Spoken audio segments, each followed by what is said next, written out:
আসসালামু আলাইকুম। যিনি বা যারা যেখান থেকে দেখছেন বা শুনছেন সকলকে ধন্যবাদ জানিয়ে শুরু করছি। দর্শক, আজকের দুইটি ব্রেকিং খবর হচ্ছে ৭১-এর অমীমাংসিত সমস্যা মীমাংসা করুন, পাকিস্তানের প্রধানমন্ত্রীর প্রতি বাংলাদেশের প্রধান উপদেষ্টার আহ্বান। দর্শক, দ্বিতীয় যে ব্রেকিং খবর সেটা হচ্ছে রাজনৈতিক কর্মকাণ্ডে আওয়ামী লীগের অংশগ্রহণের বিপক্ষে বৈষম্য বিরোধী ছাত্র আন্দোলন। দর্শক, আপনাদেরকে এবার বিস্তারিত শুনিয়ে দেওয়ার চেষ্টা করব। বাংলাদেশের প্রধান উপদেষ্টা ডাক্তার মোহাম্মদ ইউনূস আজ ইসলামাবাদের সঙ্গে ঢাকার সম্পর্ক এগিয়ে নিতে পাকিস্তানের প্রধানমন্ত্রী শাহবাজ শরীফকে আহ্বান জানিয়েছেন।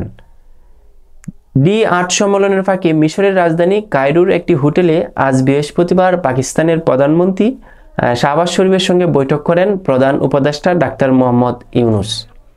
এ সময় প্রধান উপদেষ্টা বলেন, বিষয়গুলো বারবার সামনে আসছে, আসুন আমরা সামনে এগিয়ে যেতে সেই বিষয়গুলোকে ফয়সালা করি।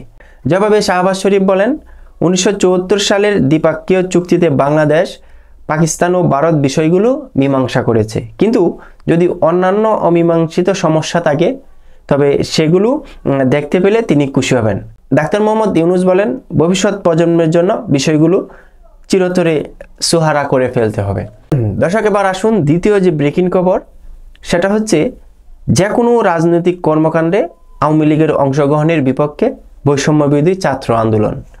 আজ বৃহস্পতিবার সন্ধ্যায় গণমাধ্যমে পাঠানো এক সংবাদ বিজ্ঞপ্তিতে তারা বলেছে, নির্বাচন সহ যে কোনো রাজনৈতিক কর্মকাণ্ডে আওয়ামী লীগ অংশগ্রহণ করলে জুলাই গণ অভ্যুত্থানের শহীদদের রক্তের অবমূল্যায়ন হবে। বিজ্ঞপ্তিতে বলা হয়, আওয়ামী লীগ বাংলাদেশে একাধিক গণহত্যার জন্য দায়ী।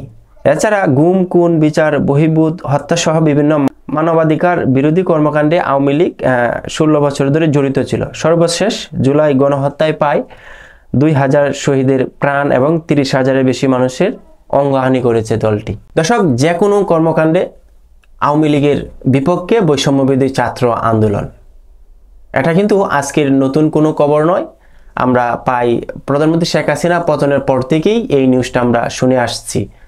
দর্শক, পাকিস্তানের সাথে অমীমাংসিত যেগুলো ঘটনা রয়েছে বাংলাদেশের 1971 সালের সবগুলো সমস্যা ফয়সালা করতে পাকিস্তানের প্রধানমন্ত্রী শাহবাজ শরীফের প্রতি বাংলাদেশের প্রধান উপদেষ্টা ডাক্তার মোহাম্মদ ইউনূস সাহেব আহ্বান করেছেন।